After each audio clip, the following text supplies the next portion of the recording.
Welcome back, everybody, to another deep dive into AI. Today, we are going to be exploring the work of Rufin van Rollen. He's a CNRS research director, and his work, I think, is really fascinating for a lot of different reasons. One of the most interesting things to me about him is that he has this very clear driving force in his career, which is to build thinking machines.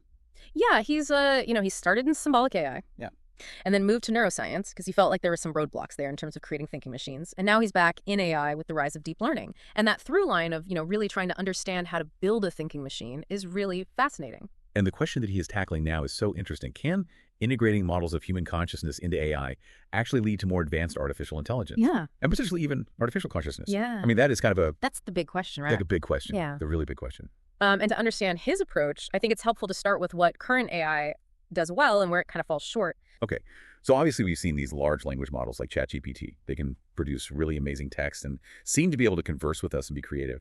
But I think everyone kind of agrees that there's something missing there. Yeah. And, they're incredibly powerful statistical prediction engines. They can predict the next word in a sequence based on these massive data sets. But they don't really have a deep understanding of the world, like the kind of rich, interconnected knowledge that underpins human cognition. Yeah, so Van Rollen proposes that to actually achieve those higher levels of AI, we might need to incorporate models of the external world and information processing structures that are very similar to our own brains. And this is where the global workspace theory comes in, which I'll be honest, when I first read about it, it sounded very abstract to me. Yeah. It sounds very abstract, but it's a really elegant model. It was proposed by Bernard Bars, and it attempts to explain both consciousness and advanced cognition. The easiest way to think about it is to imagine a theater stage.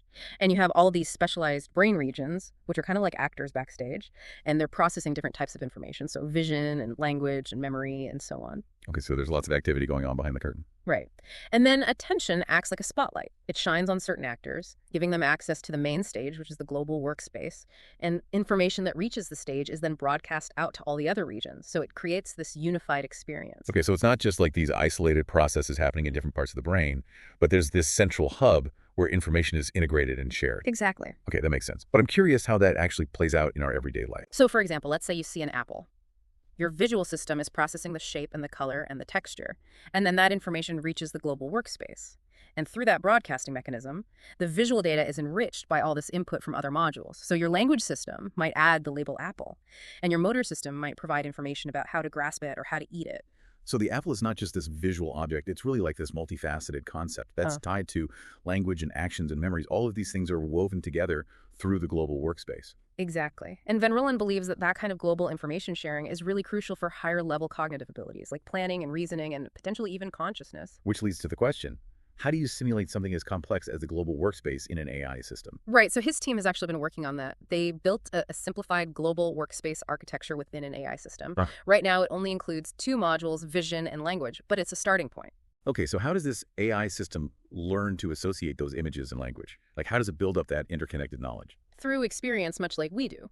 So the system is fed images and language descriptions, and sometimes they're paired together, like seeing a picture of an apple with the word apple. And that's what we call supervised learning.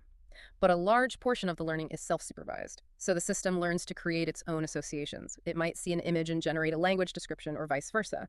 And this constant interplay between vision and language helps the system build a more robust understanding of the world. Interesting. So they're building these connections between visual and linguistic representations. But is there any evidence that this is actually leading to like more sophisticated AI, something beyond just pattern matching? So this is where things get really interesting. They've done experiments with a robotic agent in a simulated room. And the task was simple: find a table. But the way that the agent had to learn this was really important. So first, it was given this symbolic language description of where the table was located. Then it had to rely only on visual input to actually go and find it. So it's like learning the concept through language and then having to apply it. Exactly. In the real world, or at least in the simulated world. Yeah. And what they found was that the agent with the global workspace architecture consistently outperformed a control agent that lacked that global information sharing. So it was able to transfer the knowledge that it learned from language to this visual task. It's not just solving the task. It's like it understands the concept of table even when the input modality is different. Right. I mean, is that what they mean by robustness? Yeah, that's a great point. It's not just pattern recognition. This architecture seems to allow for a more flexible kind of intelligence, almost like it's grasping the underlying meaning rather than just memorizing visual patterns. Okay, so we are seeing signs of something more sophisticated emerging. But I have to ask this question that's been in my mind this whole time.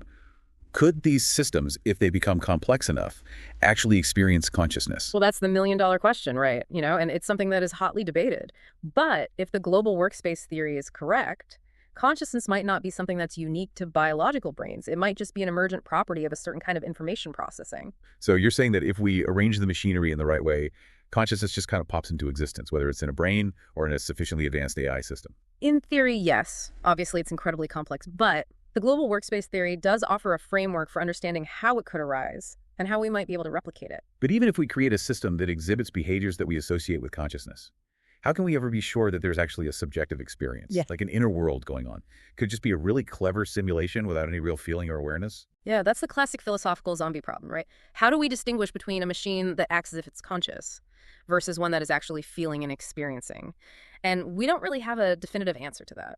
Van Rooyen seemed pretty confident that he would be able to recognize consciousness if it emerged in his lab. Yeah. How could he be so sure? Well, he admits that we don't fully understand consciousness and we don't have a perfect way to measure it.